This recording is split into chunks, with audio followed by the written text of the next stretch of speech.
Dalawang aktor ang pinupulutan ngayon ng netizens, sina Daniel Padilla at Sian Lim, na parehong nahiwalay sa kani-kanilang karelasyong sina Catherine Bernardo at Kim Chiu. Ang comment section ng Instagram account ni Daniel ay limitado at para ito sa mga kaibigan lang siguro niya dahil ayaw niyang makabasa ng bashing mula sa netizens.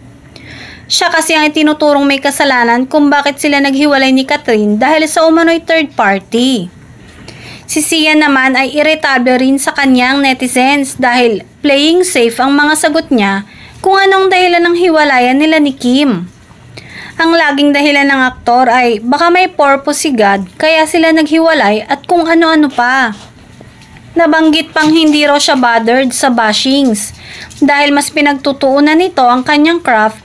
At reaksyon naman ng netizens ay, may acting skills daw ba siya? Sa sinasabi umano ni Sian na hindi siya bothered, ay imposible yun. Dahil kung talagang hindi siya apektado, ay bakit totally naka-off ang comment section ng Instagram account niya? Pikon si Sian, ayaw niyang nakakabasa ng hindi pabor sa kanya. Kita mo nga, kapag may press con, pili rin ang kinakausap niya at umiiwas siya sa mga taong ayaw niyang sagutin. Saad ng taong nakasama ng aktor. Pareho lang namang pikon si Daniel at Sian. Ang pagkakaiba lang, si DJ kapag may nakitang press ay bumebeso naman at maayos siyang makiharap sa mga ito dahil alam niyang malaki ang naitulong sa kanya noong nagsisimula pa lang siya.